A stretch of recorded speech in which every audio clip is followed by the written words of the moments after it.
So magandang umaga po mga kababayan. Nandito po tayo ngayon sa Hernan Cortes mga kababayan. Tingnan nyo ang Hernan Cortes sa malaking pag-improve mga kababayan. Hernan Cortes, Mandawi City. By the way mga kababayan, magko-comment po tayo ngayon. Napakainit ngayon ang issue ng budget. Ngayon ang ibang senador na pumipirma na taranta dahil wala daw silang napirmahan na blanco. Wala daw silang napirmahan blanco. Pero si Congressman Manuel meron daw siyang napirmahan blanco. So nagpatotoo na meron talaga. Merong hukus-pukus sa budget 2025. Kaya pala itong mga congressman parang atat na atat makipagpatayan sa kalang speaker. Atat na atat makipagpatayan sa kalang speaker kasi may mga hukus-pukus itong mga ito. Tingnan mo itong si Congressman Barbers. Tingnan mo ito. Wala daw kung paano ngayon. Barbers, alam mo naman ang kalakaran dyan sa Congress. Alam mo yan. Huwag ka nang maangam pa. Alam mo, kaya ka nagkaganito dahil sa pambisyoso mo na magkaroon ka ng maraming pera. Hindi pa ba sapat?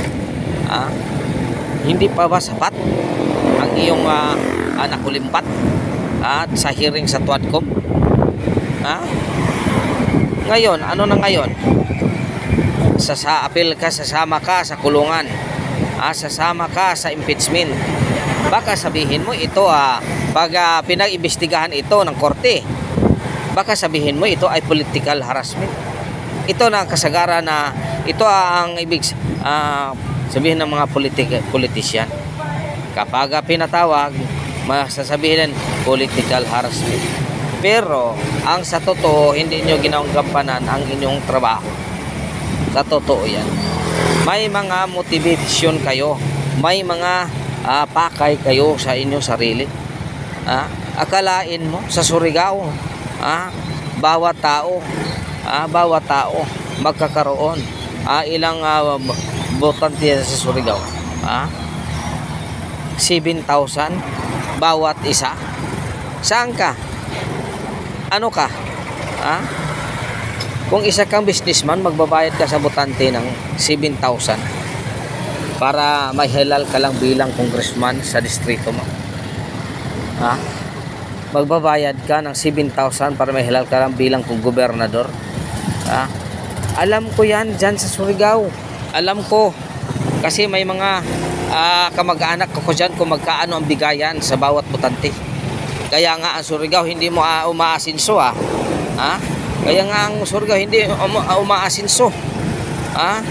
Tingnan mo yung mga infrastructure dyan.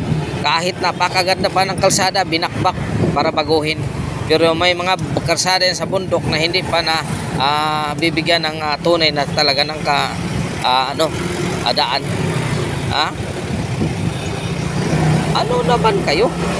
Hindi pa ba sapat ang pera na nakuha ninyo sa taong bayan? Tapos ngayon pati budget ng 2025, Ginero pa ninyo ang PhilHealth. Paano na kaming mga member ngayon sa PhilHealth? Paano na ngayon kaming member sa PhilHealth? Bay mga kabayan, nandito tayo sa Hernan Cortes. Ito na street Hernan Cortes, Mandawi City. Paano na kayong member? Ang bracket ninyo napakaliit. Kapag nagkasakit isang tao, may mga malaking problema sa kanyang katawan, ilan lang ang subsidy mo? Pinakamala, major operation, 30,000. Ilan ang major operation sa hospital? 300,000, 200,000, 150,000. 30,000 lang subsidy mo. Ilang member ng PhilHealth? Sasabihin pa ng chairman ng PhilHealth, meron daw extra savings ang PhilHealth. Kalukuhan. Tapos ngayon pati budget. Tay, ikaw naman ang nakakaalam dyan. Gawin mo na ang lahat parang itong mga to makukulong. Titingnan natin ang tapang-tapang sa Congress. Ha? Kahit anong sabihin nila, gusto nila ang sagot nila, yun ang sa kailang kagustuhan. Hindi ka pwede sumagot kung ano-ano. Ha? In aid daw of legislation. Pero ang papakay nila, in aid of investigation. Ha? Ito ba? Congress, mag-iimbestiga kayo. Ha? Bakit pa tayo maglalagay ng korte kung kayo naman ang palaging nag-iimbestiga dyan? Ha? Kayo na ang humahatol ng tao. Ha? Kayo na ang humahatol ng tao. Bakit maglalagay pa tayo ng korte? Nandyan naman ang Congress mag-imbestiga. Ha? Kahit walang kasalan, pwede idiin kung kagustuhan nila. Dahil sa pera. Ito mga kababayan, dahil sa pera. Tingnan mo ang budget. May mga malaking blanco. Anong ibig sabihin niya? Anong sabi ni PRRD? Anong sabi ni Vic Rodriguez? Hindi kasalanan ng Pangulo pumirma dyan. Ang ibig sabihin, hindi kasalanan ng Pangulo, pumirma siya dahil nanggaling sa Congress. Ito ay binibosisi ng Congress. Hindi pinipirmahan na ng ito. Merong tama si Pangulong Marcos. Tama siya. Wala siyang nakitang blanco. Pero pagdating sa printing, ito pagdating doon sa printing, meron nang ini-edit. Meron nang ini-edit, lumabas na. Lumabas na.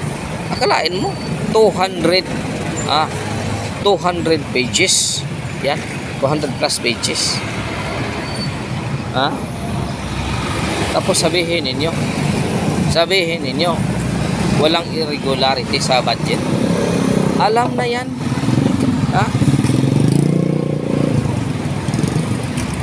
Alam na yan ng mga congressman. Kaya sa ngayon pa lang, magpatutuo kayo. Kaya nagkaganito-ganito ang ating bansa kaya nagkaganito ang ating bansa. Walang mga major project. Maraming tao ang naghihikao sa kahirapan dahil sa mga politiko nagahaman sa kapangyarihan, gahaman sa pira. Dahil sa mga politiko na yan. By the way mga kababayan, habang makikinig kayo sa ating mga comment, ay binabaybay po natin ngayon ang Kabangkalan, Mandawi City.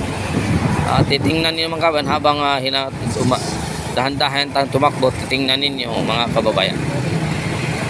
Kaya ganito tayo mga kababayan, gahaman sa pangyarihan, gahaman sa pira, walang kabusugan. Kahit ilang bilyon ipapakain mo, tatanggapin para lang magkaroon ng kapangyarihan. Kaya na ganito ang ating bansa mga kababayan. Pataas na pataas ang economic percentage ng ating bansa, pero palubog naman ang ating corruption. Corruption doon, corruption dito. Ito ay lantaran na. Hindi na ito mga kababayan, hindi ito ingon. Ibig sabihin na talagang ito. Hindi ito milyon, bilyon na ang ninakaw. Bilyon na. Hindi mo masisisi dating si Marcos kasi hindi niya binabasa.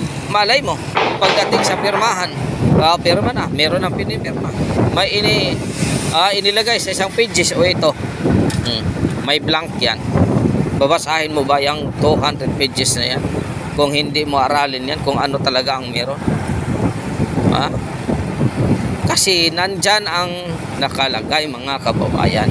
Kaya sa palagay ko mga kababayan, sa totoo lang, palagi na lang Congress ang masama. Sa totoo lang, kung sa akin lang, alisin ng Congress na yan. Alisin na. Kasi sila ang palaging alisin na yan. Congress na yan, abolish ng Congress na yan. Palagi na lang na controversial. By the way mga kababayan, maraming salamat sa inyong suporta mga kababayan. Nandito tayo sa Talam Kabangkalan habang binabaybay natin. Panood ko kayo mga kababayan. Hanggang dito na lang po mga kababayan. Pa-subscribe naman, pa-like at share ang ating video para na madagdagan natin mga subscriber. Sa mga viewers natin, maraming salamat.